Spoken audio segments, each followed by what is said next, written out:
മൂത്താപ്പനോടത്ത് കല്യാണം കഴിയട്ടെ എന്നാണ് അത് രാത്രിയാണ് കല്യാണം. അതുകൊണ്ട് അത് കഴിയട്ടെ എന്നാണ് നമ്മൾ തീരുമാനിക്കുന്നത്. നമുക്ക് അയലക്കത്തൊക്കെ ഒന്ന് ഇറങ്ങി നടക്കണം. എപ്പോഴും നമ്മൾ ഇതിലാണല്ലോ. അയലക്കത്തൊക്കെ ഇങ്ങനെ ഇറങ്ങി നടക്കണം. കുറച്ച് ദിവസം കഴിയട്ടെ അല്ലേ? അങ്ങനെ ഓരോന്നും നമ്മൾ ഇങ്ങനെ നീട്ടി വെക്കല. അവസാനം ഏറ്റവും അവസാനം ആളുകൾ പറയും നീട്ടി വെക്കാൻ പറ്റില്ല, അധികം വെച്ചാൽ നാറും, അതുകൊണ്ട് വേഗം വേണം. ആ ഒരു അവസ്ഥയിലേക്ക് നമ്മൾ എത്തും. പറയും മനസ്സിലായോ? മനസ്സിലായല്ലോ? ആ അവസ്ഥയിലേക്ക് നമ്മൾ എത്തും. നമ്മൾ പടച്ചവൻ നമുക്ക് ഒരുപാട് അനുഗ്രഹങ്ങൾ തന്നാണ്. അതിൽപ്പെട്ടതാണ് നമ്മുടെ ശരീരം. ഈ ശരീരം നമുക്ക് ഒരുപാട് ഉപകാരം ചെയ്യുന്നുണ്ട്. ആ ശരീരത്തിന് എന്തെങ്കിലും കുറച്ച് അങ്ങോട്ട് കൊടുക്കണ്ടേ? ഭക്ഷണമല്ല, ഭക്ഷണം നമ്മൾ എല്ലാം കഴിക്കും. ഭക്ഷണം എല്ലാം കഴിക്കും. പണ്ടൊക്കെ ഭക്ഷണം കഴിക്കാൻ ഒരു കല്യാണത്തിന് പോയാൽ ഒരു ടേബിൾ ഉണ്ടാവും. അപ്പുറത്ത് 2 കസാല, ഇപ്പുറത്ത് 2 കസാല, അല്ലേ? അങ്ങനെ അതാണ് ഭക്ഷണ രീതി അന്ന്. ഇന്നോ എത്ര ടേബിൾ വേണം? എത്ര ടേബിൾ വേണം? 2 3 പോലെ ഇപ്പൊ 4 ആയിട്ടുണ്ട്. കാരണം വിവിധ തരം ചോറ്, എല്ലാതരം മാംസവും, എല്ലാതരം മത്സ്യത്തിനും മാംസത്തിനും ഒന്നും പെടാത്ത ഞണ്ട്, കൂന്തള്, ചെമ്മീൻ, ഇതൊക്കെ ഒന്നും മത്സ്യം കേട്ടോ, അതും ഉണ്ടാവും. എന്നിട്ടോ പോലെങ്ങനെയാ? മെക്സവന്റെ ഇവിടുത്തെ പ്രസിഡന്റ്, സെക്രട്ടറി എല്ലാരും കൂടി ഒന്നിച്ചാണ് പോവുക.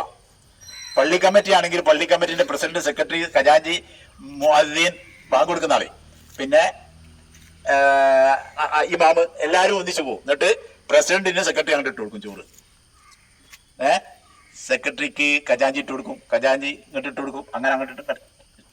പണ്ട് കുഞ്ഞുണ്ണി മാഷ് പറഞ്ഞത് ആരാന്റെ കല്യാണത്തിന് വന്നാൽ എന്റെ വിളമ്പല് കാണിച്ചു തരാം. അവനെന്റെ അല്ല കേട്ടോ. ആരാന്റെ കല്യാണത്തിന് വാ, എന്റെ വിളമ്പല് ഞാൻ കാണിച്ചു തരാം. അതുപോലെ വിളമ്പി കൊടുക്കുക. ഇത് മുഴുവൻ കഴിക്കുക. എല്ലാം ഒന്ന് രുചി വെക്കുക. ഇത് എതിർത്ത് വയ്ക്കും. ഇതെടുത്തില്ല എന്നാ അതും കൂടി കൊടുക്കുക. അങ്ങനെ വേണ്ടത് മാത്രമല്ല, പരസ്പര വൈരുദ്ധ്യമുള്ള മാംസങ്ങൾ ഉണ്ടാവും, മത്സ്യങ്ങൾ ഉണ്ടാവും, ഒക്കെ ഉണ്ടാവും. എല്ലാം കഴിക്കുക. നമ്മൾ എല്ലാം കഴിച്ചു കഴിഞ്ഞ് കൈ കഴുകി വരുമ്പോൾ അവിടെ ഒരു ചുക്കോപ്പി ഉണ്ടാവും. അതും കഴിച്ചു. അത് കഴിച്ചാൽ പിന്നെ പലതരം ജിലേബികൾ വിവിധ കളറിൽ, അതൊക്കെ കഴിച്ചു. അത് കഴിഞ്ഞാൽ മൈസൂർ പക്ക്, അതൊക്കെ കഴിഞ്ഞാൽ ഐസ്ക്രീം, അതും കഴിഞ്ഞ് ഇങ്ങോട്ട് തിരിഞ്ഞു നോക്കുമ്പോൾ 2 കൊല അങ്ങനെ തൂങ്ങണ്ട എന്ന് 2 എടുത്ത് ഇതൊക്കെ കഴിക്കുക. പണ്ടൊക്കെ ആഴ്ചയിൽ ഒരു കല്യാണമൊക്കെ ഉണ്ടാവുള്ളൂ. ഇന്ന് വെള്ളിയാഴ്ച വരെ കല്യാണം, എല്ലാ ദിവസവും കല്യാണം. ഉച്ചക്ക് മുതൽ രാവിലെ നിക്കാഹ് ഉണ്ടാവും, നിശ്ചയം ഉണ്ടാവും, ഉച്ചക്ക് കല്യാണം ഉണ്ടാവും, രാത്രി കല്യാണം ഉണ്ടാവും, ഉണ്ടാവും. ഇങ്ങനെ കഴിച്ച് നമ്മൾ ശരീരത്തിൽ എന്തൊക്കെയായി. ഇപ്പം ഞാൻ പറഞ്ഞൊരു പഴം കഴിക്കണേ. നമ്മൾ ഭക്ഷണത്തിന് ശേഷം ഒരിക്കലും പഴം കഴിക്കരുത്. പഴം ഒരു നേരത്തെ ഭക്ഷണമാക്കണം. ഒരു നേരത്തെ ഭക്ഷണത്തിന് ശേഷം ഈ പഴം ദഹിക്കാൻ 25 മുതൽ 40 മിനിറ്റ് സമയം മതി. പഴം ദഹിക്കാൻ. അതിന് മുമ്പിൽ നമ്മൾ കഴിച്ച മന്തിയും ബിരിയാണിയും ഒക്കെ ദഹിക്കാൻ 2.5 മണിക്കൂർ വേണം. അപ്പൊ അടിയിൽ ദഹിക്കാതെ കിടക്കുന്ന മന്തിയും ബിരിയാണിയും ഒക്കെ ഉണ്ട്. മുകളിൽ 40 മിനിറ്റ് കൊണ്ട്, ഏറിയാൽ 40 മിനിറ്റ്, 25 മുതൽ 40 ദഹിച്ച് കിടക്കുക. ദഹിച്ചത് അളിഞ്ഞ് നാശമായിട്ട് ഫാറ്റി ലിവർ എന്ന് പറയുന്ന രോഗം ഉണ്ടാകുക. മനസ്സിലായോ? അപ്പം പഴം ഒരു നേരത്തെ ഭക്ഷണം. രാത്രി ഭക്ഷണം നിങ്ങൾ പഴമാക്കിക്കോളൂ. രാവിലെ ഉച്ചയ്ക്ക് നന്നായി ഭക്ഷണം കഴിക്കണം. രാത്രി സിമ്പിൾ മതി. രാത്രി സിമ്പിൾ ഭക്ഷണം മതി. നമുക്കൊന്നും സംഭവിക്കൂല. പണ്ടാര് പറഞ്ഞിതാക്കിയാണ് രാത്രി ചോറുന്നില്ലെങ്കിൽ അരറാത്തിൽ ഇറച്ചി കുറയും. പണ്ടാര് പറഞ്ഞിതാക്കിയാണ്, കേട്ടിന് ഞാൻ. ഇല്ല, അങ്ങനെ കേട്ടിനാ? ഒന്നും സംഭവിക്കില്ല. രാത്രി എല്ലാം ഭക്ഷണം കഴിക്കണ്ട്. നിങ്ങൾ ഞാൻ പറന്നു പോണ പക്ഷികളെ നോക്കി രാത്രി ഭക്ഷണം കഴിക്കും അവരൊക്കെ? ഇല്ല. ഇംഗ്ലീഷുകാർ കഴിക്കൂല, അമേരിക്കക്കാരൊന്നും കഴിക്കൂല. അതൊക്കെ സൺസെറ്റിന് ശേഷം, അതായത് അസ്തമനത്തിന് ശേഷം ഭക്ഷണം കഴിക്കില്ല. നമ്മളും കഴിക്കേണ്ടത് അങ്ങനെ തന്നെയാ. രാത്രി ഭക്ഷണം വേണ്ട. 7 മണിക്ക് നിങ്ങൾ ഭക്ഷണം കഴിക്കുക. 7 മണിക്ക് നിങ്ങൾ ഭക്ഷണം കഴിക്കുക. 9:30 വരെ ഒരു കാരണവശാലും ഉറങ്ങരുത്. 9:30 വരെ ഒരു കാരണവശാലും ഉറങ്ങരുത്. എന്തുകൊണ്ട്? ആ ഭക്ഷണം ദഹിക്കുന്ന സമയത്താണ് നമ്മുടെ പ്രഷറിൽ വേരിയേഷൻ ഉണ്ടാവുക, അതായത് ഏറ്റക്കുറവുണ്ടാവുക. ഞാൻ ഈ നെഫ്രോളജിസ്റ്റുകളായ 10ഓളം ആളുകളുടെ ട്രെയിനിങ് കിട്ടിയ ഒരാളാണ്. കൊണ്ടോട്ടി ഡയാലിസിസ് സെന്ററിലെ അത് ചെറിയൊരു സേവകനാണ്. അവരെ 10ലധികം നെഫ്രോളജിസ്റ്റായ ഡോക്ടർമാരുടെ ട്രെയിനിങ് കിട്ടിയ ഒരാളാണ്. അപ്പോൾ അതുകൊണ്ടാണ് ഇത് പറയുന്നത്. എന്ത് ചെയ്യരുത്? രാത്രി 7 മണിക്ക് മുമ്പ് ഭക്ഷണം കഴിച്ചാൽ 9:30 വരെ ഉറങ്ങരുത്. ഒരു കാരണവശാലും ഉറങ്ങരുത്. കാരണം ഉറങ്ങുന്ന സമയത്താണ് നമ്മുടെ പ്രഷറിൽ ഏറ്റക്കുറച്ചിലുണ്ടാവല്.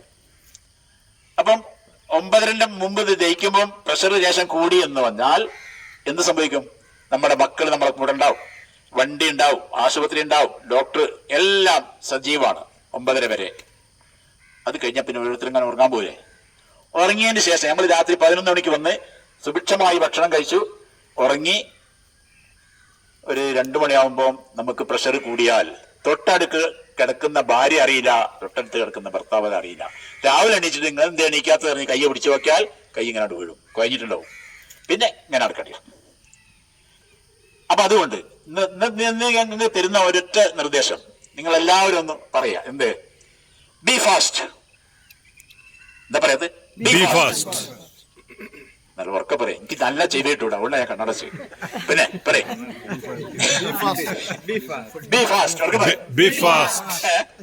അപ്പോ ബി ഫാസ്റ്റിന്റെ അർത്ഥം എന്താ അറിയോ? ഇത് നമ്മൾ പഠിച്ചിരിക്കേണ്ടതും ഇനി മുതൽ ആരാണിത് പഠിച്ചത്? ഞാൻ പഠിച്ചാൽ എനിക്കല്ലോ ഉപകാരം ഉണ്ടാവില്ല, മറ്റുള്ളവർക്ക് ഉപകാരം ഉണ്ടാവും. അപ്പൊ അതുകൊണ്ട് പഠിക്കുക. എന്താണ് ബി? എന്താണ് ബി? ബാലൻസ് ആണ്. ഒരാൾക്ക് പ്രഷർ കയറുന്നുണ്ട് എന്ന് നമുക്ക് തോന്നിയാൽ അയാളോട് ഒന്ന് നിൽക്കാൻ പറയാം. അയാളെ ബാലൻസ് ഒന്ന് നോക്കുക, അയാൾക്ക് നിൽക്കാൻ പറ്റുന്നുണ്ടോ നോക്കുക. നിൽക്കാൻ പറ്റുന്നില്ലെങ്കിൽ പ്രഷർ കയറുന്നതിന്റെ ഒരു ലക്ഷണമായി. ഒരു ലക്ഷണം എന്ത്? പ്രഷർ ഇങ്ങോട്ട് നോളൂ. പ്രഷർ കയറുന്നതിന് ഒരു ലക്ഷണം എന്ത്? ബി. എന്ത്? ബാലൻസ്. മനസ്സിലായില്ലേ? ബാലൻസ്. അയാൾക്ക് നിൽക്കാൻ പറ്റൂല. രണ്ടാമത്തത് ബിന്റെ ശേഷം ഒരു ഇ ഉണ്ട്. ഇ. ബി എന്ന് പറഞ്ഞാല് ഫാസ്റ്റ് ആവുക എന്നല്ലേ? ബി ഇ ഉണ്ട്. ആ ഇന്റെ ഉദ്ദേശം എന്താന്ന് വെച്ചാല് ഐ, കണ്ണ്. ആ വ്യക്തിയുടെ കണ്ണിലേക്ക് നോക്കുക. ഇതിൽ ചിലപ്പോൾ ഡോക്ടർമാരുണ്ടാവും, നഴ്സുമാരൊക്കെ ഉണ്ടാവുമല്ലോ. ഞാൻ പറഞ്ഞ തെറ്റുണ്ടെ പറഞ്ഞു തന്നെ. കണ്ണിലേക്ക് നോക്കുക. കണ്ണ് ഒന്ന് ചെറുതും ഒന്ന് വലുതായിട്ട് കാണുന്നുണ്ടെങ്കിൽ അതൊരു